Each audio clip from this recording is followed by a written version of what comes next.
Hello, everyone, and welcome to the second episode of the Second Sons. This episode, I've been told, is entitled "How We Learn to Stop Worrying and Play Lannister." I'm Roy Rogers, also known as Faux Intel on the boards, as they say, a member of the White Book podcast, and with me is which one of you gentlemen wants to go first? Yeah, we can't tell where you're pointing, bro. Yeah, point. How about you, Aaron? But you said my name, you dick. Whatever, someone else go. All right. Well, we have a champion with us today. Yes. There we go. Buzz, whose Twitch channel we're using. And then, of course, that guy's Aaron Glazer. Just ignore him.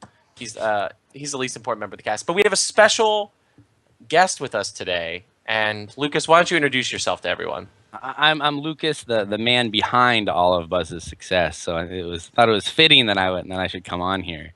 Yeah, I'm Sid on Discord, and I think most of the other boards I lose track of usernames, but that's usually what I'm at. SYD Sid. Why is your username Sid when your last name is Skysdale? Because you're horrible at last names, and it's Sid Lasky, the one and only. Lucas Skysdale sounds so much cooler. Yeah. We are also going to be joined at some point by Beyond the Walls, John Dark Naj Andrews. But he is sort of MIA at the moment, so we'll see what happens there. John's in the middle of a hissy fit, though, so he might be late. He's very mad that he has to keep podcasting and doesn't get... And, we've been testing a bunch of decks, and he's just like, why can't I just play for fun? What night do I just get to play for fun? So, he's in the middle of a fit. That's probably why he's late. Okay. Well, he and Aaron will kiss and make up like they always do. And so we'll move on to our first topic today, which is the thing that I mentioned at the beginning, which is that our illustrious co-host here actually managed to win, was it bigger than Battle at the Wall, Andreas? Is it the biggest Thrones tournament right now? Nope.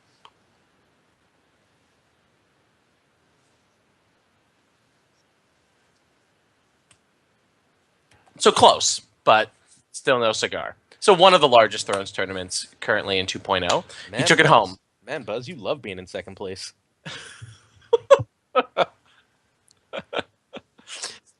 So, Buzz, why don't you tell us a little bit about the experience? I know you talked a little bit about it on Great Beards, but why don't you tell us a little bit more? What was it like to conquer France as a traveling Viking?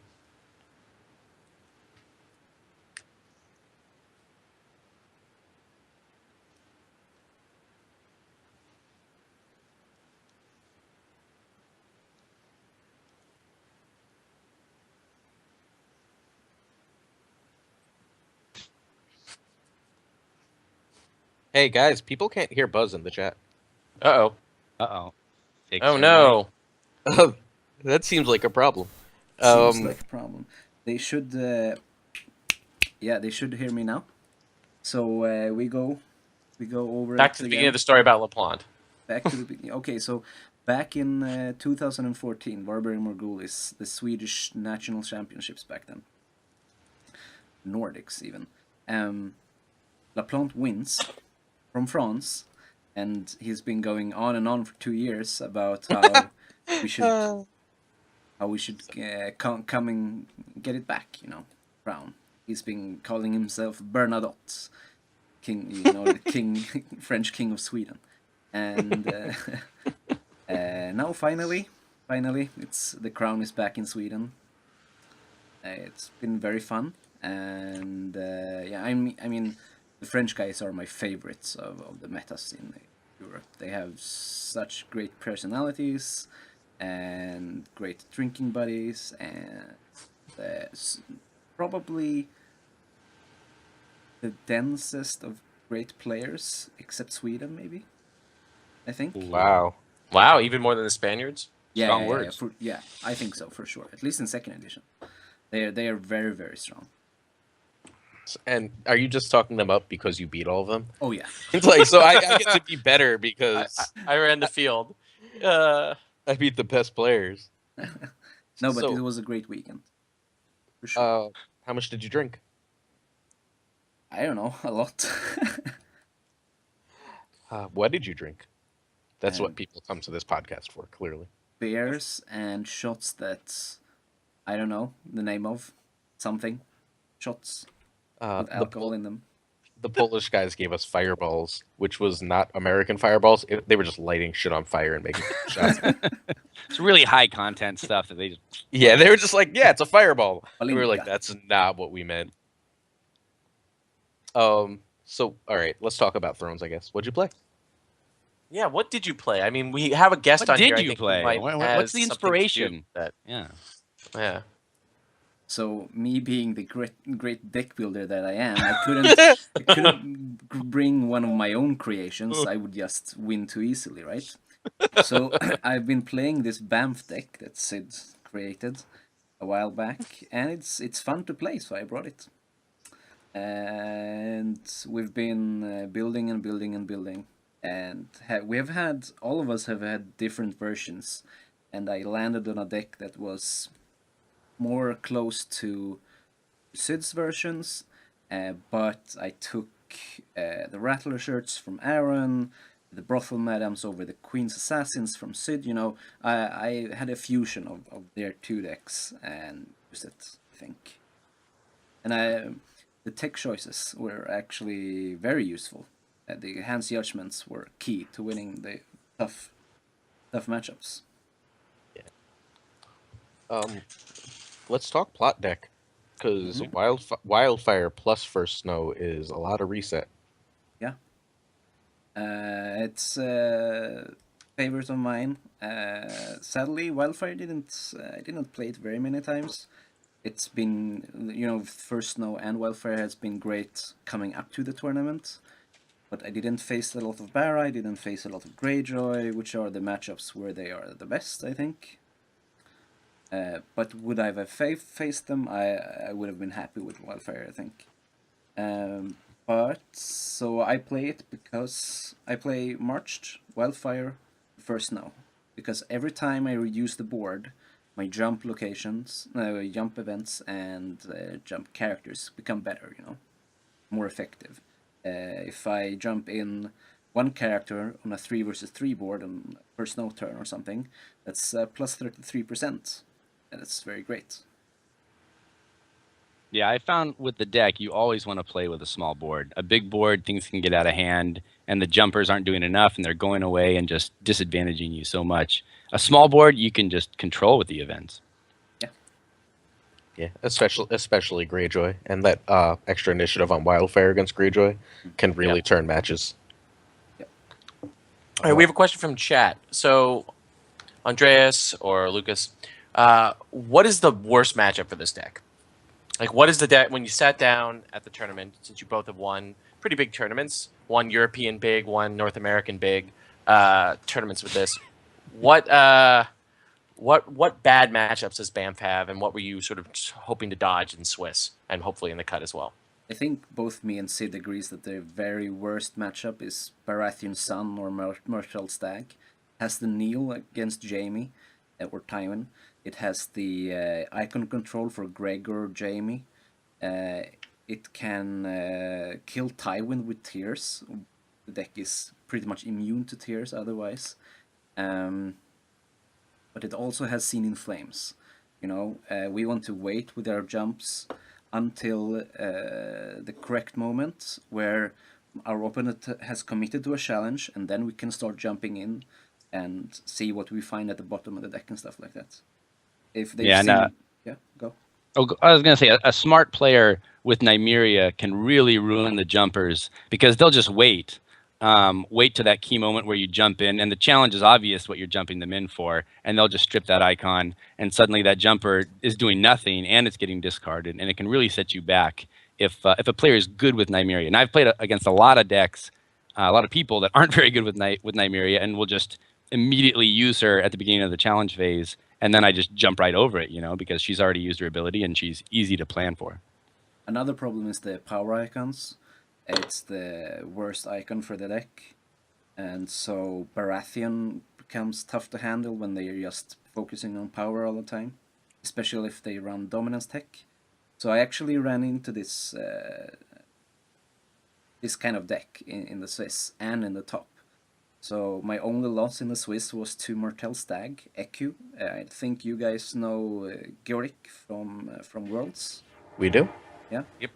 And he had a really, really beast of a deck. It was, I mean, I knew who he was, and I knew he probably had a great deck, and I was like, oh shit, and I lost. But in the top, I faced him again, and I mean, didn't have any high hopes, so I was just hoping to draw the tech that we put in. So the tech is Hands Judgments, which haven't been there for a very long time, I think, and Seal of the Hand. So and they both crushed him. I mean, I found Treachery for his Gaston, I found Hand's Judgment for Stealing Flames, and Tears twice, you know. I just had everything for answers for everything. And yeah, in other matches I had Hand's Judgment sitting dead in my hand, but then, you know, was fine anyway because the deck is so good, so it wins the good matchups without even with dead cards in your hand. So another problem going forward is his Viper Eyes sort of mimics that scene in Flames, and like a lot more Martell is a problem now. Yeah. It's really annoying. And Quentin makes your Wildfire a lot less good. Definitely. So okay, well go go ahead, Lucas. I was gonna one point about the treacheries. I wanted to bring that up because I've noticed a lot on the boards lately. Lannister players specifically are saying they're starting to cut treachery from their decks, which I hate. And I wanted to ask Buzz how. Obviously, it sounded like they were pretty important to that Martel Baron matchup. But on the day as a whole, how important were those treacheries? Could you foresee cutting them at all? Yeah, I mean the treacheries were really bad. Like, you know, it was usually dead cards, but in the Baratheon matchup, for Melisandre, or in the Martell matchup for Gaston, it's key. I was fortunate enough to have Shadow Black in my top 8 game against Eku, and I just kept digging for treacheries. I only run 2, but I found one early and then dug one up with Shadow Black later. Nice. So another use for treachery is going to be like, I expect Iron Mines to be kind of everywhere, and saying that your Balon dies even though you had those Iron Mines out that you were relying on is going to be really good. Yep. And if there's more Stark, Treachery is also really strong against Stark. Yeah. So what do we think, though? Do we think this deck is going to maintain its presence in the meta, or is the new cards that Martell's going to get push more Martell into the meta, do you guys think? I mean, this is sort of one of the questions, and this sort of transitions into our sort of second topic for today. But what do we think about the future of Banff in the second half of the regional season with these new cards that we're getting this week? With you mean with Calm and Wolves? I haven't played a Wolf version of it yet, but I mean, Tower of the Hand is just so stupid with the Hear Me Roar and in Banff. I'm considering not taking it to some of the regionals because it's gonna be boring. It's just too good. It's too good, and I mean, could very well be that Trial by Combat makes it even more stupid because you know, you can first know if you have Tower in the hand, you can as a reaction first lift characters, and then Trial by Combat, and then you've cleaned up and maybe they have one character left. Oh well, you make a challenge, military challenge as well, and you have marched, and it's done. I don't know. Tower is good for the deck. Yeah. I don't know how consistent it's going to be. I think we need more uniques. Tower's nice, but I'm really looking forward to getting Mr. Pain. Yep. Yeah, when he comes out, I'm more excited. I don't want to bounce Cersei because she's such a good card at 4 cost, and I'm only bouncing 3 and below. I'm bouncing a worse character every time I bounce her, and I don't like that. Whereas Ilan Payne, I don't mind as much, especially if I can pop him in with the Hear Me Roar. Get him back, pop him back in. It'll be fun. His cost slot is great, and like if you're not killing a Marjorie, you're bouncing him and bouncing a 5 coster. That's freaking awesome. Yeah. All right. Any other concluding thoughts about Banff before we move on? Oh, deck's good. Lucas is smart. Just remember that, guys, after my next deck that comes out. Yeah, But I am a smart guy. I was building a version of this before Sid started fooling around with it. I had it Ooh. built. I just waited for first snow, and then he goes ahead and wins some tournaments with it. I was like, didn't no, need first what are snow." you doing? Stop, stop! And I mean, it also he also did all the work for me. I didn't have to play a bad deck and refine it. I just could take the good deck and refine it. It's really fun. I mean, it was a blast to build.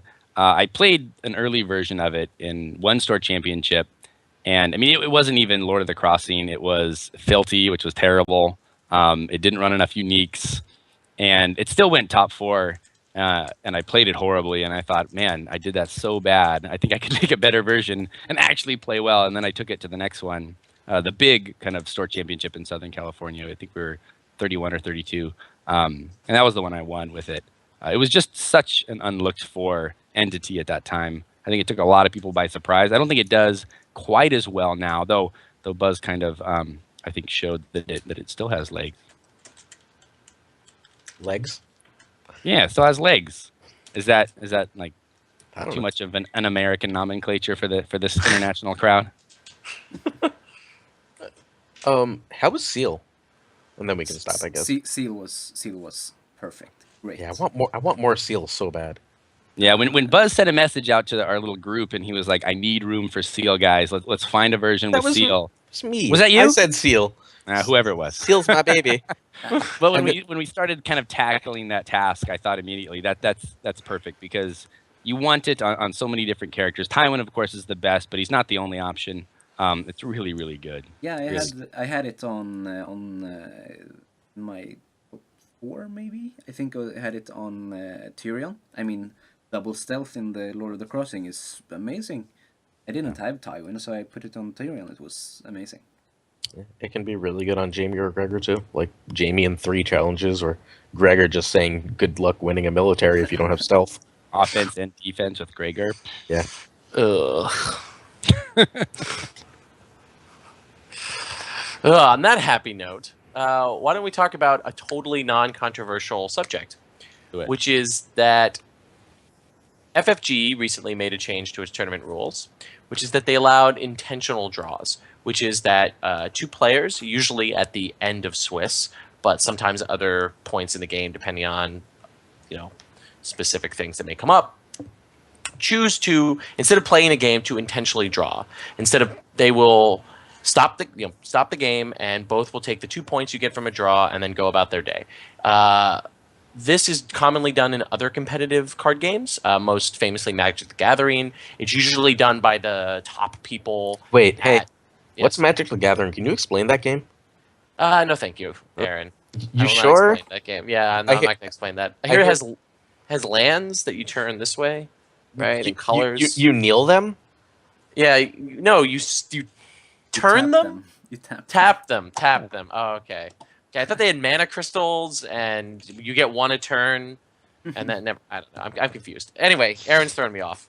I don't Wait, understand. hey, I think Luke wants to join us for this. L wants to join Okay. us for this. Yeah, so I'm going to add him while you continue.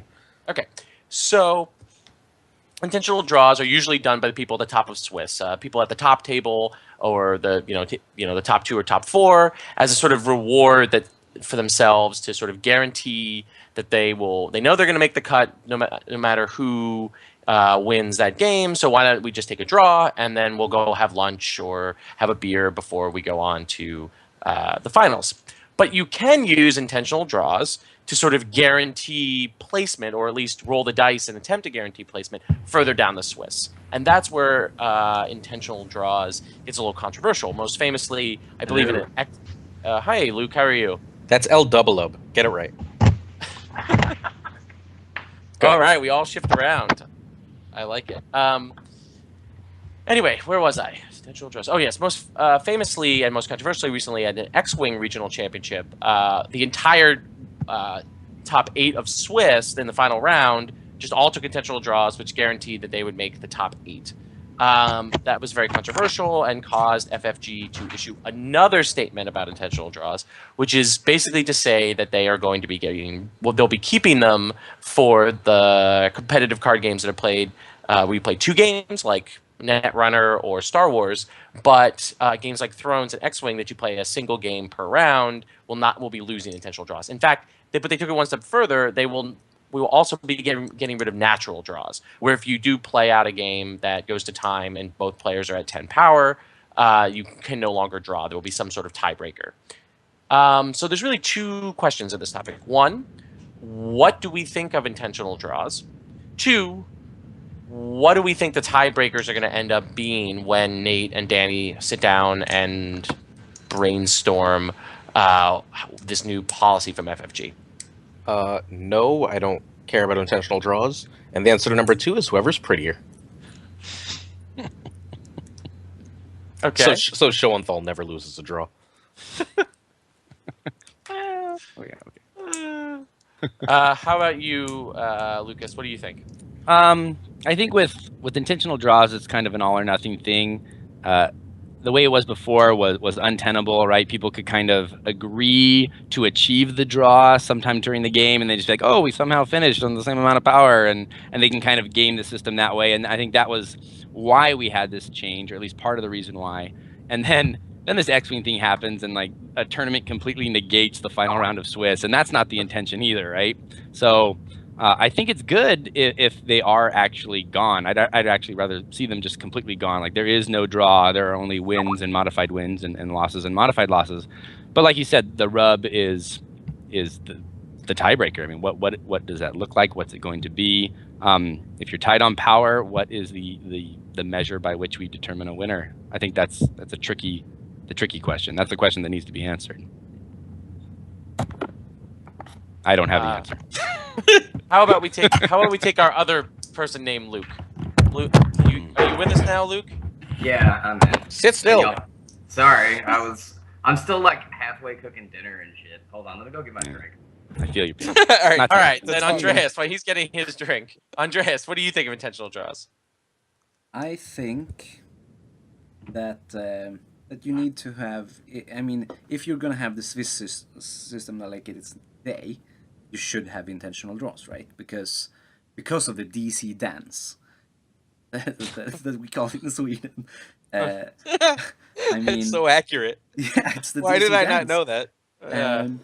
I mean, I came to Worlds last year, and I witnessed it in person, and it was beautiful. It was exquisite, but I mean, seriously, Like a car wreck. You just like, Yeah. oh my god. it was it's beautiful. obviously against the rules, but still, It's like watching swans dance. it was beautiful. I mean, I'm not gonna name names, but Oh, I will. It's totally Corey and Simone and Seth. No, neither No, Corey. no. We're talking about World's Joust, right, Andreas? kind of, yeah. I mean, Yeah. everywhere. So that's not Corey. But- Simone but- crapped but- out at but- Joust this Butzlaff? year. Eric, yeah, he was up Well, there. Roderick? It was Sam and Jacob actually, because Jacob wasn't aware. Jacob tried to win the game all the time, and Sam was like, "No, shit, I'm winning. Shit, I'm winning so hard. Oh, I guess I'm gonna do this challenge. Oops, no, a mistake. Oh shit, what? No." And you let them into the Swedish meta. I mean, it was hilarious. It was hilarious. Oh. Anyway, so either that's all or nothing thing, right? If you're gonna have a draw mechanic that is possible within the game, you need to have people able to make intentional draws. I can tell Roy, I'm gonna concede this game. I don't want to play anymore. Okay, fine. Do you wanna draw? Fine, great. But either remove the option or have intentional draws. I don't care whichever, but I know many do. And if you don't want intentional draws, you should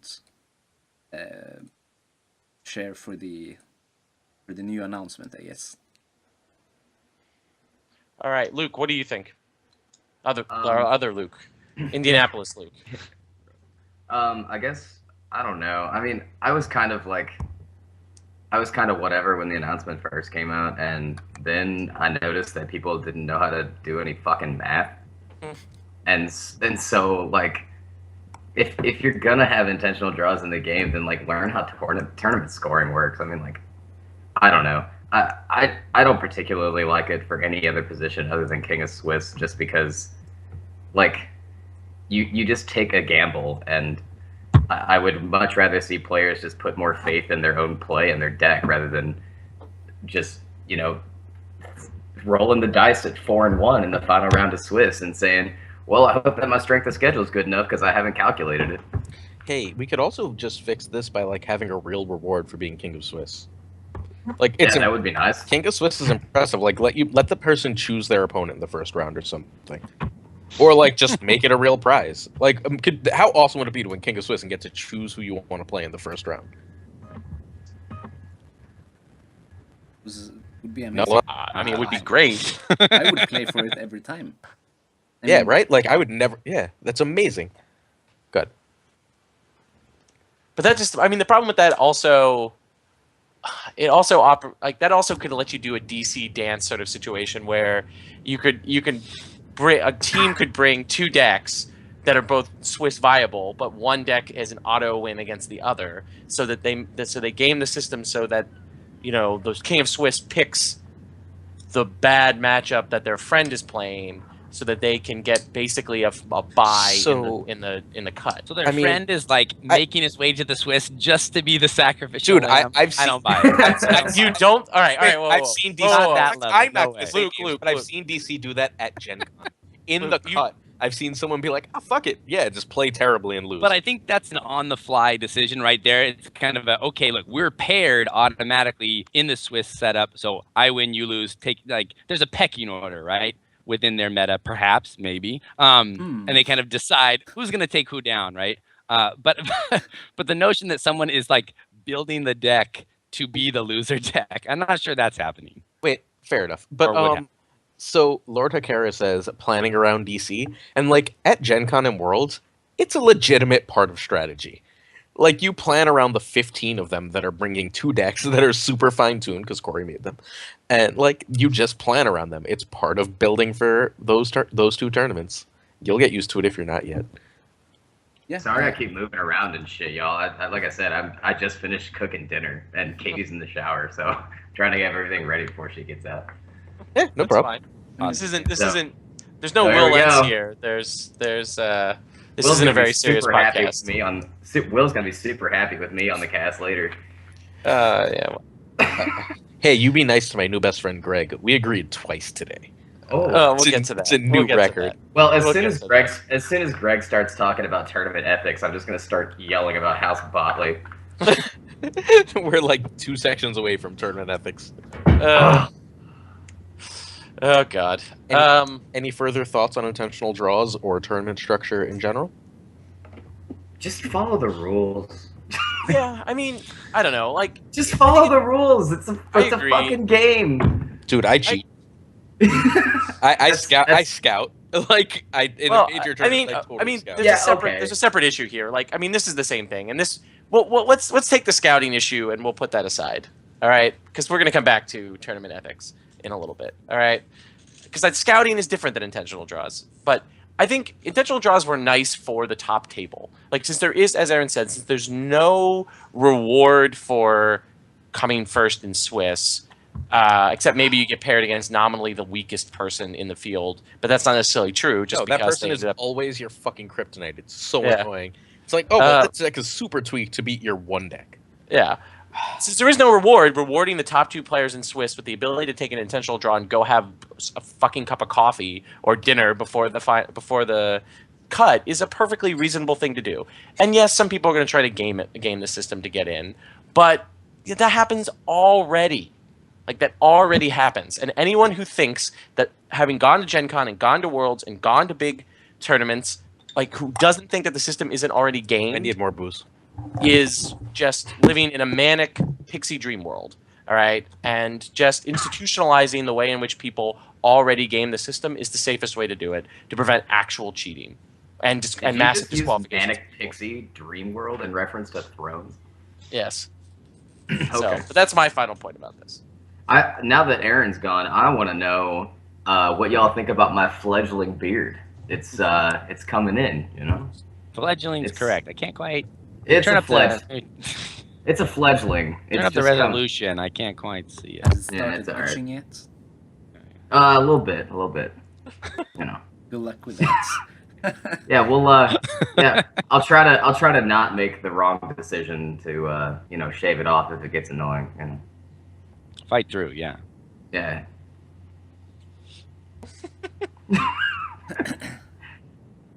Hi, whoever's with Roy. I That's don't my know your girlfriend name. Ala, who's behind there. Hi. Hi. There we go. Can you see it? Yeah. Hi. She's like, where do I look? Hi. This is See you clearly all. the best part of the stream. Yes. No, Aaron, go away. Aaron, you missed Ala. Oh, I like Allah. Aaron, go away. We were having so much fun. Talking about beards. Although, I mean, this is what is. Hello? This is Andreas. This is actually a very important question. Yeah. So there are more beards on this episode of Second Sons than there was on Great Beards of Westeros this week, right? Ooh, Because good you had point. the other Oh. buzz, right? But the beard volume still Oh. vastly exceeds this one.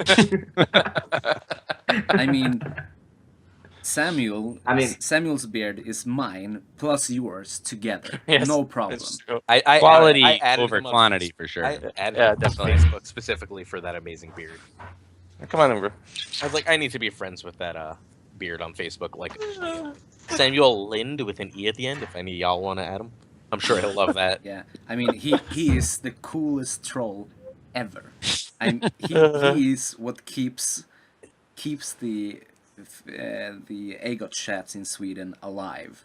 Anytime there is something boring going on, he comes and lets it on fire every Oh, man. time. We have the worst troll in America. His name is Dennis Harrison, and he kills every fucking conversation that he joins. So it's like you're in opposite land.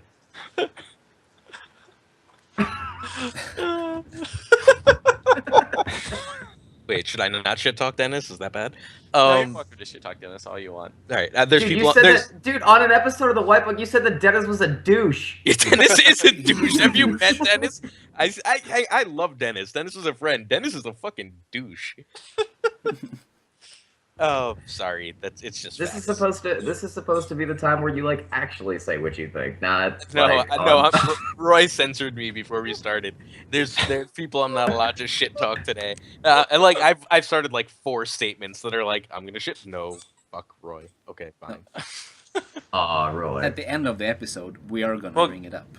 Oh yeah, Whatever Roy's Roy the, Because I have to leave and go to trivia with my lovely girlfriend. Roy's and the only so, person I'm nice for. No. So then we'll go. All right, so Next let's topic. move on to the next topic. Good transition. Love you guys. So, very simple. Lannister, OP or not OP? Can I start with quoting Sandy? Because it's time for us to quote Sandy to all the second edition players. Be less terrible. Like, you don't have to be good at this game. You just have to not be this terrible. Like, find some decks that beat Lannister. What the fuck? Like, build test if you can't be bothered to build and test. Sid's not going to hand us all winning decks forever, right? Like, Yeah, he is. be less terrible. I do have some ideas for how to beat Lannister, though. Yeah, me too. But should you share? Well, okay. I guess Sid is able to share it because no one in California is going to Gen Con. I don't. so- I don't. No, wanna- well, no, I I don't think a wanna few people are going. Chris almost always goes. Chris Schoenthal, I He's think, will awesome. be there. He He's- makes the effort. It's just hard for a lot of us to all. Oh no, I'm not criticizing you guys. I feel like come. It's a whole continent Sure. away. But well, I mean, I would love to see you guys come out, but I've never understand been. why not. Yeah, it would be fun. So But Yeah, I feel like I could just tell people how to beat Lannister and they'd be fine, but I don't wanna. I'm annoyed at all the bitching, so like no, figure it out. But also, Aaron's just gonna play Lannister. Spoiler alert. So he doesn't want to tell people Right. how to beat him. Here's how you beat me. You have me get my wife pregnant, and then 9 months later, I don't show up at tournaments, and other fuckers get to pretend they're good at Thrones in New York. But they're still not. Spoilers! wow.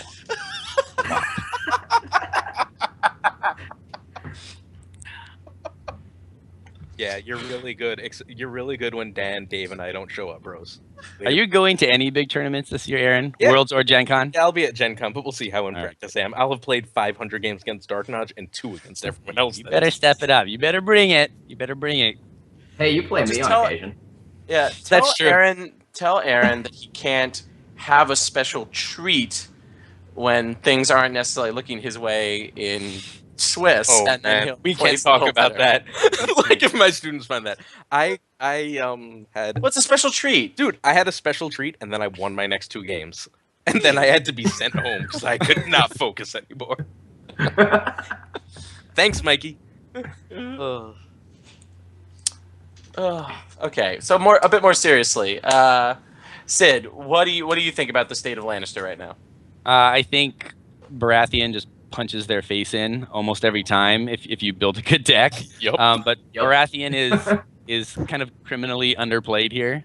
At least it is in California. I think some people are starting to kind of realize how good they are. Lannister's huge in California. Everyone plays Lannister. It's probably the most popular house by far. But I think people just need to play more Bara and play it well. And you don't even need to just play Felty. You can mix it with different houses and get a lot of success. Buzz mentioned the kind of dominance package causing a lot of trouble for Lannister, and it really does, because they don't really care that much what you're doing in the challenge. You can jump in all you want. they're just gonna laugh at you and say no challenges and get like 4 power. They don't care. But I also think that there's kind of something criminal happening, and it's when First Snow came out, everyone looked at the kind of the Night's Watch Varys reset deck, and we're like, it's dead in the water. It's finished. It'll never work. And I think that's a huge mistake. I think people should be adjusting their curve for it, and it can still really work, and it can crush Lannister. But and a few of us in California are kind of looking at that and working on it, and it's pretty successful. Like the Lannister reset Night's Watch deck was good. A lot of people were big fans of it. And it's still good. People just kind of said, First Snow, I'll never play it again. Well, you know what the real problem with that? Well, there's 2 real problems with that deck.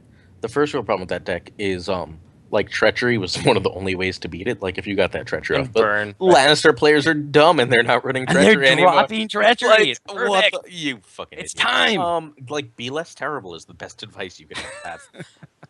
or like Why would you ever drop treachery? What? People are doing it's it. a whole thing we had earlier. The other thing about that is, like, I think that deck is now a Martell deck. It's very good out of Martell. Yeah. And it can still be good out of Kraken. It can. Tyrell. Yeah. Like, but it just has to be built a little differently. The real problem, you know what's actually going to kill those decks? Ward. I feel like Ward makes that deck very unpalatable. Yeah, but Stark doesn't like it in reset. What are they taking with Ward that really messes you up? Theon or Cersei, as the case may be. Oh, no Lannisters. If we're going to build decks to beat Lannister, you can't include him, even as a banner. I Yeah. won't have it. No Yeah. Lannister. No Lannister. You can't fight fire. It's not fair. All right. Hey, we have a question in the chat. Are those anti-Lannister decks actually good against the rest of the meta? Yes, because good decks are good. Like, Like my problem is like I don't know. Like stop playing shitty decks. Like if you wanna be a competitive player and then like take a deck that you know isn't competitive. Joe from to a Cincinnati? tournament- Oh come on. Oh, come on. I like him a lot. Hey, to be fair, like Night's Watch Fealty made top 8 at Tournoi de la Main, so like it's not the worst deck in the meta. Like no, not even close. It's just I don't know. Like if you're gonna bitch all the time about what's competitive and refuse to play what's competitive, then you're not a competitive player. Like don't show up at a regional. No, show up at a regional. Like, Oh, so no, I could beat no, you? no, no. Yes. Yeah, please. no, legitimately, like, like it'll come up in the next section. But like, legitimately, everyone's not the same level of competitive. Like, I've gone to tournaments and gotten like really messed up before the cut, and like done a bunch of shots with Sandy in the middle of a tournament, and known that means I'm not gonna win. But I still had an amazing ass time. Like, you don't have to go to Sure, every tournament sure. to be the most competitive player. Also, Come, you're not going to hang out. get Just better have if you fun. don't show up. Like, before I did well at Gen Con last year, I got my ass kicked at every fucking regional and store championship in the Northeast, and I got better. Like, it's that simple. Like, if you want to get Yeah. better, you're going to have to go to these regionals and you're going to have to get your ass kicked, or you're going to have to go 3-3, or you're going to have to go 4-2, and then eventually you'll be able to make the cut. Like it's. But learn from the mistakes, Yeah. right? Or learn from your losses, I guess. Like, I don't know. At my first tournament, I was one game away from making the cut, and then in the last round was this. I faced Ryback. This was the first time meeting him, and you know the rest. Were is you history. were you just immediately in love? In love? Yes, but also crushed. I mean, crushed. There was no contest, you know, and I've learned a lot from Ryback since, you know. On this very podcast, at the end of the year, around December, right after Stalik and Worlds, we're going to have a Thrones Awards, and spoiler, Ryback is going to win Sexiest Thrones Player. All right, gonna start working out then to go to second place. All of his fucking Facebook pictures are him shirtless, and I'm like, God, you're just... Do we, The do we centerfolds get, of thrones. I like this. do we get second and third places? I mean, probably. And we have a- I'm we gonna have start a- hitting the gym. I'm gonna Top start hitting the 15? gym. Top 32. I want to crack top, Top 32. 32. Yeah, I want top Yeah. 32. I want to get I'm hitting the Uh, gym. I'm hitting the gym harder then for sure. Yeah. So, is Lannister OP was the original question, though. The answer to that's probably yes. Like, they just Maybe. don't have bad cards. Like, they're Yeah. really good, guys. Yeah. They're the first faction before the Wolves box that had real choices in deck building, right? I think. I mean, the even the thought of that the thought of removing treachery from your deck is out there. I mean, maybe it's stupid, but that the thought is out there just tells you I mean, why would you ever remove treachery? And they still have these thoughts that maybe I don't need it, and it's such a good card. yeah.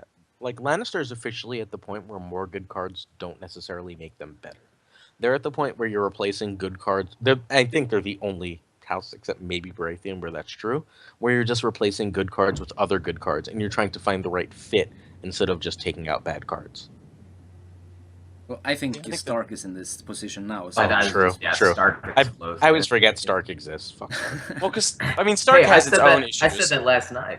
Well, Stark said is a fuck powerful Stark. faction that is actually well designed in the sense that Stark has clear weaknesses and clear drawbacks to the deck building choices that you make. You have to build your deck in certain ways to try to cover up for problems. Lannister, that's much less of a case. I mean, they're weak to locations, they're weak to attachments. Those Yeah. are things that exist. Like, they're not, like, invisible. Like, people Right, don't build with enough locations and attachments to really hurt Lannister. But the weaknesses are there. You can, like, find shit that's going to screw over Lannister. Well, Okay. traditional Lannister decks too. They like if they get behind in power count, then they have a hard time coming back sometimes. I mean, the power icons can be a little bit scarce there. Depends on the deck, of course. Not Sid's deck. yeah, Sid, Yeah, what do you? not, yeah, not Sid's deck. There's Let's lots throw of Sid in power. here. He's been quiet here. Have I? Okay. All right. Hey, shit, fellas, I gotta go. We're gonna eat dinner, and then I gotta cast here in about 30 minutes. Tell Will I say his ass is great. Sure. On the cast, damn it. Okay. Hey, say hi to her for me. Oh, Katie Aaron says hi. Thank you. bye. say hi to Lucas, Andreas, and Roy as well. Hey. Hi, Katie. Andreas, like- Andreas is from Sweden, and we talked about we were talking about moving to That's Sweden the earlier. only high quality podcasting. Me and Andreas were talking about how shitty America is right now, and how we would really consider moving to Sweden. It's a legitimate thought. Like, every once in a while, I really think that too. I'm like, Sweden's probably better. They actually have Probably. minorities there. They're not. They have I could be his best friend if I moved, so I'm totally up for that. There's a The solution. Department You of- guys just moved to California. It's much nicer. the It's Department really of easy. The Department of Tourism in Sweden set up a thing where you can just call and talk to a random Swedish person because they're so I was awesome. telling Buzz about this. He's never heard of Yeah. it. He's not part No. of it. He should be though. But I- Buzz is a part of it. Buzz You is are a now? part I've of it. had Yeah. like 5 calls Yeah. so far. Yeah, we were talking about it earlier. That's But yeah, like you couldn't do that in this country. Like you'd have to filter out 99 out of 100 applicants. Just like no, you can't talk to people from other countries. They already think that we're insane. I mean, have you met us? Well, yeah. I mean, this podcast is not a great representative of like all of that, but yeah. Anyway, all right. Well, I really do have to go now. So Right, Luke. so On the way. in response to both got to be KD and Derek Shoemaker of winning overall, which isn't a real thing at World's Fame.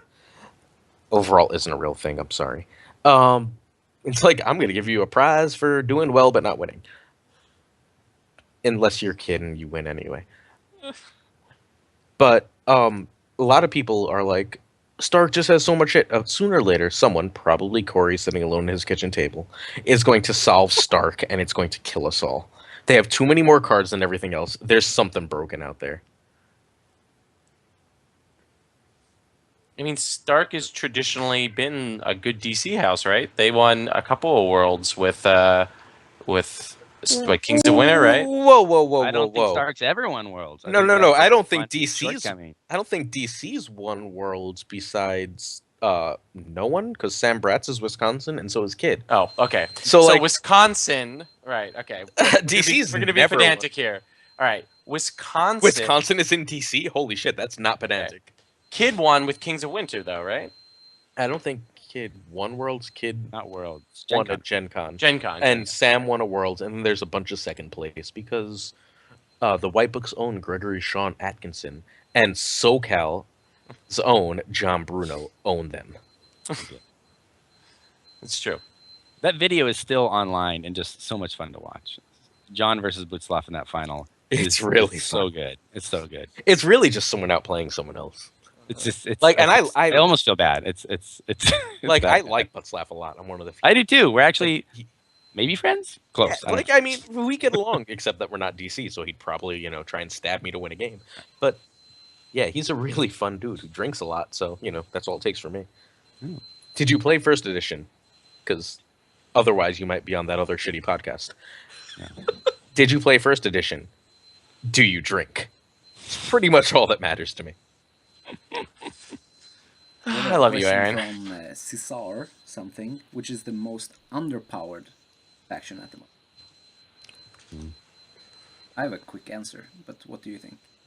I think it's Terrell because Greyjoy eats them, and no other faction has one thing that beats them up that badly. Let's not forget Alex / K-Tom / Nate's bad Arbor dupe ruling. Ugh. I don't know any Alex. I do know Ketchup. No, I agree. My direct answer, Tyrell, every time. Yes. Sid? I also agree. I want to say that I probably agree with that only because if someone flips Tyrell, I don't start shaking in my boots. I'm like, okay, well, I know what they're gonna do. There's not a lot of surprises, and you can play around what they are trying to do pretty easily. So yeah, I'm not really afraid of Tyrell when I sit across from them. Everyone else has something that kind of frightens me. Like even a Night's Watch filthy deck. I'm like, am I gonna walk into some Watcher on the Walls bullshit and just lose all my good guys or something? And it can be frustrating playing against Night's Watch if they do get everything set up defensively. So yeah, I would say Tyrell. There's just nothing that really concerns me about them right now. Yeah, I mean the Knights deck was really solid and could really outrush people and let me beat players that I definitely like Patrick that I definitely should have never been able to beat. But it's just neutered as fuck by First Snow, and I've been trying to rebuild it. Did someone just vacuum? That's my roommate, I guess. She's vacuuming. It could be my dog making growling noises, and she's doing that. I'm about to pee on podcast, so let's just keep it going. I'll mute myself next time. So Just brothers. other general Lannister thoughts. So what do we? I mean, this is something Aaron and I disagree about all the time. So what is the thing that is making Lannister OP right now, besides card efficiency? But like, what about the nature of the efficiency of their cards is what makes them so OP right now? Look, the game's about. Oh, sorry. Go ahead, Sid. I was gonna say their suite of kind of top characters is pretty dominant, and I think it's a lot of the reason why Banff and this new kind of ex-Banff does so well. It's because it can get that suite of characters out so reliably, so early, and it can kind of bounce them in until you can marshal them in the old-fashioned way, and just pretty soon you've got 4 or 5 of them just staring at you, and it's hard to overcome that. Like Tyrion, Jaime, Tywin, and Gregor, and you're bouncing the Hound. Like, what are you going to do about that? There's not a lot you can do. I think other factions have a few really good characters. Night's Watch doesn't have any at the higher end, but Yes, they do. can't That's compete. no. That's Ooh, actually not true. ooh. Holy shit! Have you played against an old bear deck that works? No. Like if you get like old bear and Sirio, unless that deck is running tiers, You yes, tears him, and then he's yes, gone. in Lannister or Martell, you tears him, but a lot of Well, decks don't in run the tiers. next play chapter tiers pack, out he's of a not lot of gone decks. because we get Old Bear's Crow, right? In Calm. That's true. Which Bear's Crow is what interesting. I predict that is one of those terrible first edition cards that's randomly awesome in second edition because there's Well, so many of them. stealth. It gives stealth to any the, character. It's the new Bone Way where you're just like, God, why is that card at all acceptable? I still don't like Old Bear. He's not good. Yeah, I don't think Not for 7. For 7, no. He's a living the dream card. Like when he's all turned on and lubed up, like the Old Bear is like an unstoppable defense machine. But it's really hard to get them to that point, and I mean, it costs a lot of resources to get them to that point. so a lot of it is for Night's Watch, and this sounds silly because they set up so well. Is on setup you need Sirio the Wall or Old Bear. And like if you have one of the three on setup, finding the other two tends not to be so bad. If you don't have one of the three on setup, you're probably just going to lose that game. One other thing that's good about Lannister is all of their big characters, 3 of them have renown and do other stuff. While other factions renown, I mean, Knight of Flowers, he's okay, but he's renowned. Knight of Flowers is first edition playable. Yeah. Not a lot of characters are. I mean, how many factions have 3 characters that have great board impact, like Jaime, Gregor, Tywin, And the Mountain and the Hound, so that's 5? what? The closest would be Greyjoy, right? No, there's Renown. 5 high impact characters in. Yeah, but I mean, That means with how many renown. characters also have renown? I mean, Lannister has 3. Stark. Now, yeah. Stark Yeah, has more than Now 3. with a box, yeah. How many of them have intrigue icons? Cat has pseudo renown. Cat's a power grabber. Hey, can I answer because I really want to go pee? Yes, go answer, Aaron. Then you can go pee. It's economy plus efficient kill. The game is really about removal right now, and that Lannister is so efficient at actually removing what's going to give it problems from the board. What Lannister has to do is not lose before it can survive to put something to the sword. And they can play defense to get to that point because they have such a great economy advantage. And pee time. Okay.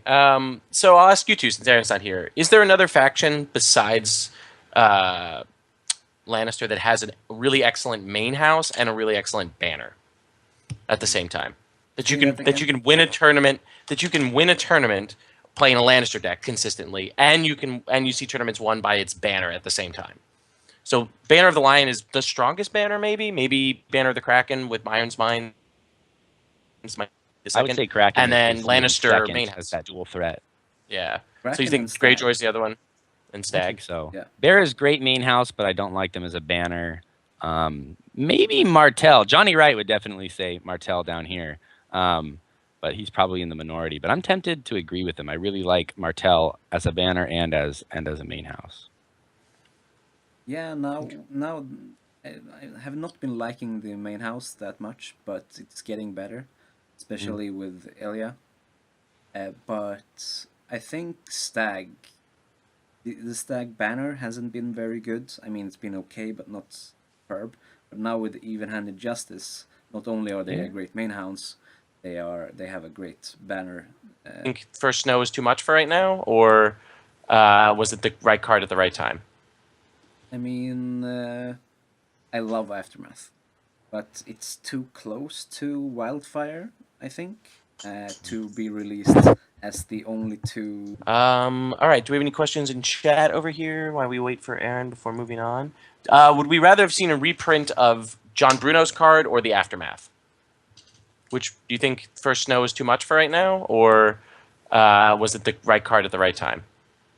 I mean, I love Aftermath, but it's too close to Wildfire, I think, to be released as the only 2 reset options. Maybe Aftermath has a place in a year or two, but two very different kind of resets. I think it's more fun to play. Oh, hey, people. Sid? Hi, I'm back. Wait, I'm pretty biased for Snow. I love it. I've been friends with Bruno for like a decade, so I'm always happy to see his cards back. And everyone down here loves First Snow, and we play with it a ton. And Aftermath, nah, vanilla. First Snow all the way. I love it. hey, can we call me right on the Greg argument that Wildfire is still going to be better than First Snow yet? Wait, Do I officially just win that? What? Wait, Greg what's your argument? Greg said Wildfire was better and more impactful than First Snow. I said no, First Snow is better. No, he's wrong. He's wrong. Yeah, I mean, First Snow I can love you can playing leverage Ghost. First Snow more than you can leverage Wildfire right now. Wildfire is a great dependable reset, but it doesn't just automatically win you a game when you flip it over. You know what I'm excited for? You guys know what I'm excited for. What am I excited for? I have no idea. What plot am I excited for? Oh, well, I wonder what it is. Nate may have said it's coming soon. It's being discussed in our chat. Famine? Is it famine? Yeah, it's famine. Yes. Oh man, like can First Snow into famine. I'm gonna have to leave the second edition Facebook group when that plot actually comes out because I'm gonna lose my goddamn mind. Like, It's when it's a 0-0-0-0, you know, 5 reserve. 3005 like 2006, something like that. And I bet you it does something similar. Like it's gonna be awesome. Like I don't care if it's a 0-0-0-0, it still changes how you have to build decks. And people are gonna cry. Legitimately. Like I expect tears. Well, it means it's going to help with this Tywin deck. You know, the Tywin setup deck is going to, that's going to go away. That becomes even more risky as sort of the dream setup of a Rose Road Tywin and a Chud is just like, you can't set that up. Yeah, I think it actually is a good counterbalance to First Snow, where lower cost characters matter again, but they're not like everything like they sort of were before First Snow. Yeah. Yep. All right, now that Aaron's back, we can move on to the last topic. Wait, and you all agreed with me? What the fuck? This isn't my usual podcast. Well, we're not Greg. But speaking of Greg, how competitive is too competitive? This has recently been, I think, the most divisive issue on the Facebook. We've stopped arguing about Twitch. We've stopped arguing about the Arbor. We've stopped arguing about intentional draws. And now we are arguing about when is competitive too competitive. What do you guys think of this? Let's start with you, Sid. What is your take on this latest thing? What is the limits to competitiveness? Is there one? Hey, a Roy, limit? Sure. Yeah, wait, sure there's a limit. Wait, time out. Roy, you can ditch us and go to trivia, and like people who are only getting the podcast are gonna cut out at this exact point. It's gonna be fucking hilarious. I have 3 minutes. I would like to hear a little bit of this myself. So, I think you can get too competitive. Obviously, I think you can take it a little bit too seriously. Buzz is shaking his head, but Buzz, and even some scenarios you might go too far. I saw you after that melee, and son, you took it too far. Can you be so serious that you don't want to play with gay people or women? Because I think some people are. I'm not sure what that's got to do with competitiveness, but I think you can take it a little too seriously during a match. But I don't think there's any.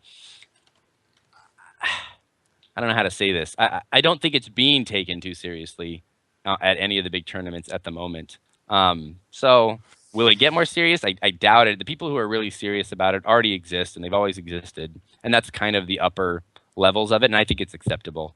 It's all the people who aren't very competitive that are probably the bigger problem. Andreas. Can you become too competitive? I mean, at the melee table final last year, I mean, as long as you're following the rules, right? The look on your face. As long as you're following the rules, it's fine. And I mean, Seth asked Nate, can I do this? And for some fucking reason, Nate said, of course you can. I can explain why he said yes. Because I like Nate a lot. But Nate often is sort of a path of least resistance guy, and he's a really good designer. But like that doesn't make you an amazing judge, right? Yeah. And like he's a good guy, but like like if it doesn't seem immediately wrong to him, he goes gut a lot. And like so did Damon, in fairness, and like it led to a lot of weird and bad rulings, and I feel like it did at that melee final too. Yeah, but my point is, did they break the rules? No, of course not. Yes, They, but that's fine. I mean, the lead Okay. designer said they didn't. But anyway, screw that. I think they weren't too competitive. I think they tried to win and follow the rules, and they did, I guess. Say what you believe. No, I really believe. I told Nate I really don't like your ruling. I'm really disappointed in you. I've told him afterwards several. Have you ever flipped a table? Because that was the time. When I was a kid before I became a Christian. Jesus says when you play Thrones, you can't flip the table. Yeah. No, but I mean, I do things that some. Wait, didn't Jesus flip tables? I feel Yes. like Yeah, he did. we're missing But something. he had a good reason. It was not It because they were was. playing Thrones. It was not because Nate made a bad ruling. Oh, okay. The Pharisees. I mean, Nate in this example may be a Pharisee, but that's not here nor there. We're going down theology. I do I things almost that's spit out. in tournaments that I think people would frown upon. I try to tilt my opponent. I joke with them, trying to ease them into a mindset that maybe I don't take this all that seriously, or I try to see their reactions when I marshal certain cards, or when I wait for a trigger, or stuff like that. I try to use every edge things that I can, and some of them aren't very ethical sometimes, I guess. Is that too competitive for some? Yes. I mean, people are whining and bitching all the time on Facebook, and I'm like, what? What are you on about? So, I think okay. No, I'll go last. Go ahead. Oh, well, I was just going to say, I mean, I actually, even though I'm probably the least hardcore competitive pulling an edge player of the four of us, I agree with everything Andreas said at the end of the day. Like anything within the rules, including soft trolling your opponent, what Steve Simone did when I sat down across from him at Gen Con, and I flipped my house card over. He said, "Oh, you're playing a baby deck," and I was Steve Simone, the only person I've ever seen make Dan Strohal really angry. like I mean, and that's perfectly. You know, I thought Steve was a dick there, but that was a perfectly competitive thing for him to do. Steve was a dick. Just there. Well, I had not never known met Steve him at that before. point. I met him at the DC Regional, but I didn't really know Steve like I know him now. And you know, I like in Greg's famous example, right, with the person pulling the strings, and you know, and trying to copy trading and thinking trading would give them 10 gold, but he actually would give you, the opponent who this was triggering against, 3. You know, Greg says the most competitive player would pick up his third option, which is they can't take it back. You take the 3 gold, we move on. I am the kind of person who would pick option 1, which is let him, since he misunderstood how the card worked, to pick a different plot in my use pile. But that's a personal choice I would make based on my own morals and how I want to play the game. If I was playing against someone and I made that mistake and they said, no, you can't take it back, I wouldn't think they're being an asshole. I would think that they're trying to win the game, and that's how they've decided to play it. They've decided to play it in this way that is completely unforgiving to these kind of mistakes and wants to maximize their chance to win that way. That's the perfectly acceptable way because it's within the rules. Can I? All right, and we need more people who are willing to understand that these high-powered events like regionals and particularly Gen Con and Worlds and Road to Stalic events, there are going to be more people who play that hardcore, hyper, find all your edges way than there are going to be people like me who are much more forgiving of that kind of stuff, particularly when people misunderstand things, and other people who are just there 100% just to play for its own sake. Hey, Roy. Yes. Roy, are there going to Yes. be people who like scout a tournament and see that there's a lot of Lannister and change the tiers of list for Puts of the Sword? Is that a thing people are going to do, like at tournaments now?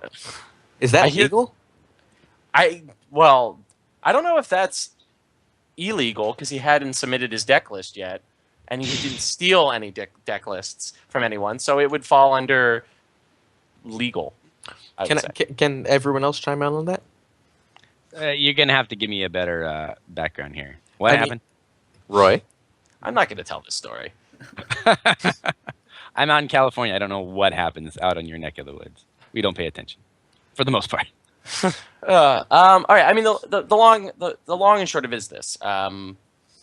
One of the Brotherhood players at the Connecticut Regional, he saw that he was walking around the table while people were sort of making up their deck lists, and he was talking to people, and a lot of people were saying that they were playing Lannister, or he saw people writing Lannister on the top of their deck list or whatever, or right before they handed their deck list, he saw Lannister on it, and he decided before he submitted his deck list, before it was official, that he would swipe one card, which is he went up to 2 or 3 put to the swords over 2 tier and then down to 2 tiers of lists, because obviously tiers is less useful card in a Lannister dominated meta.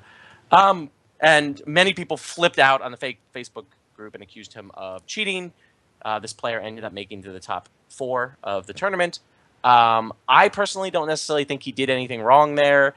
Was this something I would do? No, it's not something I would do. But I don't think he necessarily did anything wrong in that particular case. But a lot of people were flipping out about this. What do you guys think about it? So he scouted the meta a little bit and made an adjustment. I mean, he didn't break the rules, right? So just man, hide your sheet. Turn your house card face down. I mean, come on. It's hidden information until the tournament starts. If you're just kind of building a deck out on the table right before the regional starts, then all your cards are out there. Not I'm building, gonna sneak a peek. writing down deck lists. I mean, hide it. I would have a printed deck list. I would have it folded or upside down. If I have to re-sleeve my deck before it, all my cards are upside down all the time. Not a single card is ever faced up. Even my house card. Of course, you know that I'm gonna play Lannister, but still. What variant of Lannister? Yeah, see, no, I will never give you any information about my deck beforehand, especially to people I don't know. So, and people, regardless of what you do, would you have, if you had seen this, changed your deck? Yes. Do you think that's right? You would have changed your deck? Yeah, Really, Buzz? Yeah, I mean, I wouldn't go around checking for it. But if people are blatantly showing me, okay, I'm playing Lannister, I'm playing Lannister, of course I'm gonna change my deck. But I wouldn't go hunt for the information as some others would. DC, for example. I mean, I'm also DC.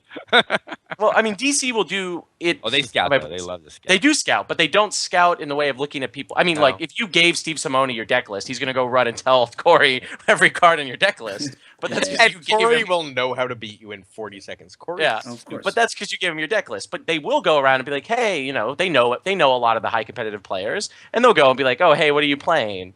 Hey, what are you playing? But Corey and Steve and Seth, all these guys, they have faith in the decks that they built. All that does is tell them how to play their decks better. They're not the kind of guys. That's why I wouldn't change a card. Like I tested my card X, Y, and Z this way. Plus, I'm too lazy. I too come with a printed deck list. I'm not crossing any cards off. Unless I have 62 cards instead of 61 because Aaron built my deck.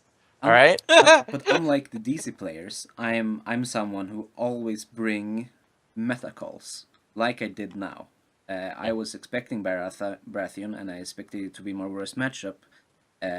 So I put extra stuff in there to counter it. If I saw that there was 0 Baratheon playing, I would remove the hand's judgments and put in something else instead. Random cards. See, that kind of is gross to me. Like, I'm not a fan of changing your deck once you show up at the store because you're seeing different things. What if someone didn't bring extra card? Like, it's just a little cheesy. Like I agree that this specific have laughed and been like, all right, man, like sure. I mean, who cares? Like he didn't cheat. He didn't break the rules. He didn't steal anyone's deck lists. He didn't, gain any information beyond like people's haphazardness, I guess would be the way to put it. Wait. You know what actually matters? Like,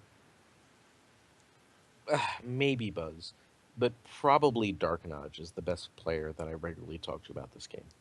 Like, is anyone really arguing that Dark Information beyond like people's haphazardness, I guess would be the way to put it. Wait. You know what actually matters? Like, maybe Buzz, but probably Dark Nodge is the best player that I regularly talk to about this game. Like, is anyone really arguing that Dark Notch is incredible? Probably not, right? I've seen him legitimately beat someone in 2 turns, them say it's luck, and have him be like, "Would you like another game? We can try again." And mind you, I would never go that far. That's ridiculous. But it is. I've seen Dark Nodge legitimately in the round that determined whether he went to the cut be in near tears because he thought he like misled somebody with a misplay. Remember the game with Lauren for that? Yeah. Yeah, I remember that. Like, I remember Rosario, not Fitch. But like John thought he cheated someone. He would have won anyway, and it was okay. But he felt unbelievably bad. You don't have to be a shitbag to be good at this game. And Like, be hyper competitive because John is also hyper competitive. He's legitimately better than you. Whoever you are listening to this, unless you're Corey or Alvaro, he's probably better than you. Like, he just is. And trust me, I play with him enough to know that intimately. But he's fantastic. You don't have to be a shitbag to be good at this game. So try not being a shitbag. Winning isn't that important. But sometimes shitbags are just shitbags. So. They can play drones too, right? I mean, can they really? Because in first edition, it was just DC. It's a new world, man. New world order. There's people everywhere now, coming out of the woodwork. It's true. So, but we all agree scouting's okay, right? Oh yeah, that's my final. But no. I bring a video camera. In fairness, like I don't actually care how much people cheat in general. Like if you really want to cheat to win, like fine. I like my life a lot. If Thrones is that important to you, you really deserve it. But like 3 or 4 people I like today, 3 people, legitimately, exactly 3 people today that I really like messaged me to go, this game is really falling apart and a lot of what I loved isn't there anymore. And that makes me really sad. Yeah, I don't want to say who on air because that's it doesn't matter who, but what's their argument? What are these downfalls of civilization? I don't know what's going on. The argument is that people are willing to like go a little far and cheat. And then like instead of it like being like everyone sort of goes, "Heh, DC," throws their hands up and talks some shit, people are actually like mean and horrible to each other. And like I don't know. There's just, and maybe this is rose-colored glasses, and you guys can tell me because you've all played long enough. But I feel like, and mind you, I like a lot of 2.0 players. Like Scott's awesome. I really like Luke. I like a lot, like genuinely a lot of 2.0 players, a lot. But I feel like the tone has changed a little bit. Where like I knew at other tournaments that everyone was someone I'd like to have a beer with, and like I feel like I don't know that anymore a little bit. And like I sort of put that aside, and when that's my confirmation bias. Until legitimately, while I've shut up about this for a long time, 3 people were just like, "Hey, this community's changed a lot more than I thought it would today," and it made me really sad. I'd also like the chat's comments, so please feel free. Well, oh man, a topic near and dear to my heart. I think the big problem is actually that we had trolls. We had, blow-ups like Sethgate, right? Everyone remembers Sethgate here, right? But we all talked shit and moved on, and like Seth is still the guy I like. But I think the fact that the discourse has moved onto Facebook, I think someone in the chat put it on the Facebook meta that we live in. Is that Alex? That's Kern, yeah. Yeah, it's Kern. He's right, because I do think the way in which Facebook encourages people to interact brings out the worst in just about everyone. I include myself in this. And that's that's bad. And it's bad for the relations in which it prevents us from solving problems. It constantly reinforces the fact that it's also Facebook also increases the voices of trolls. So it's now not just a couple of random people on AGOT cards plus Dennis that are trolling people. It's like a quarter to a third of the people who participate in every Facebook thread. And you can't go, in a Facebook thread about anything else, and suddenly you see memes about the Arbor, and you see, it's like Reddit level discourse, which was not really, to me, present when I joined the community over a year ago. And it was one of the things I actually loved most about Thrones, was that, yeah, occasionally it'd blow ups like Sethgate, and that was kind of amusing to me. It was fun. But most of the time people got along. When they had disagreements that became heated, but then, people had a beer together. Even when Andreas got screwed in that final melee table, we did all go out and drink afterwards, on the final day after the 2.0, right? Tournament. It was the tenor was different, as Aaron was saying. Yeah, we've had a large portion of the Swedish meta have left the Facebook group because I'm like, why do I need this? I don't need this. Bye. And are just in the Swedish communities now. Yeah, I would say California is not super active in the Facebook group. We've always had our own Facebook group that's been around forever. The only large meta Facebook group I'm not a part of, by the way. Oh, you're not part of SoCal Thrones? No, at me. Well, you don't live here, so that's Whatever. Oh. I'm in Portland. I'm in Cincinnati. I'm in like 3 Canadas. Bro, you gotta be here. I'm in Australia. I'm in Poland. All right, I actually We're not now let have a just heart. anybody All in. right, There's a reason why our group is still civil and fun. It's because we don't let just any outsider in. But I mean, we're insulated. Like we don't play in tournaments with all these people, right? California is like this island basically because no one plays in Nevada and no one plays in Utah, and I guess some people maybe play in Oregon. Sometimes there's some tournaments in Portland, but no one actually goes. I think like we're just isolated from the world. So the only time we play with the bigger meta is Gen Con and Worlds, and there I've never had a problem there. And Facebook is it's a hellhole. Why would anyone spend a lot of time on Facebook? It's terrible. Stay out of there. Just go away. Do something else. Like go on Discord. Discord. Or don't go on Discord. Stay away. Oh, live chat. I just find live chatting exhausting. But on that happy note, which is good. It's too much effort to like troll everybody on Discord because it's gone in 2 seconds. No, I like the Discord. The Discord is fun. I know. The Discord people are good. But by the way, Lord Hereka or Herker, I don't care how to pronounce it. I'm not scrolling up to find out. But I like that guy. I don't know. I'm assuming it's a guy because his name is Lord. I've been keeping an eye on the chat. Oh, is Wortley back? Here he comes. Sup, assholes? Don't you have a podcast with Will? Did he just like Luke ate some dinner? He's back. Luke can rejoin while I have to go. So this No, I'm here for like literally 30 seconds because we're about to start the cast for the White Book. I just wanted to say what's up, assholes. All right. Don't forget about Will's ass. See you later. Oh no, I already got it. I'll see you guys later. All right, Roy. All right, everybody, we done? I guess so. Mr. Buzz? What? Did we Final have more comment. points to talk about? No? No, Yes. we're good. Want to do a closing comment, Buzz? You want? Yeah, sure. Go ahead. Dear Roy's gone, right? Yeah. Can I be really blunt? I mean, yes. Dear new players, I tried to be nice. Can y'all just drink, hang out, and shut the fuck up otherwise? Because that would be great. No one cares if you win a tournament, like, at all. That's not what makes you important around here. Is it though? Is it? Is it, though? Like, do you, like, think better of a human being in this community because they won a tournament? No, I could care less. No, none of us do. Like, no one's like, But oh, people man. do. We're playing. The thing that brought us together is a competitive game, right? No. That okay, to an extent. Like, we all know who Buzz and Greg are. Sorry, Buzz and Greg. Fuck you, Buzz. We all know who Bruno and Greg are, right? Like, sure, we all know, like, the very best of the best. So if you're that, fine. I guess it matters that you're good. But beyond that, the biggest voices in the community, like, it's kind of just who talks a lot, who seems smart, and who we like. Like, I like Will. Will's a nice guy. Do you like Will? Sure, I like Will. Buzz doesn't. Dennis is kind of a douche, but he's our douche.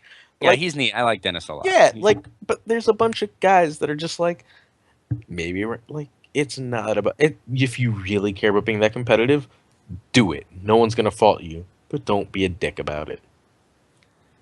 yeah, but I mean, I don't know if the community's just not small enough anymore to be like, all we do is party and hang out and have fun, and that's our identity. Like that's gone. Look at OP. Look at the people coming to Worlds and the people winning, and it's a different world we live in. I think we'll still be around, but it's okay. I think it's all right. Let them win. Let them lose. Whatever. I don't know. Buzz, give us a closing super competitive dick thought and then close this Yes. bullshit. Competitive. Big thought. What? Yeah. Aren't you all What? following all my drama in the Facebook meta? No. No, really? man. Like I said, stay off. I am. You keep tagging me. um, do all in your power, win, except breaking the rules.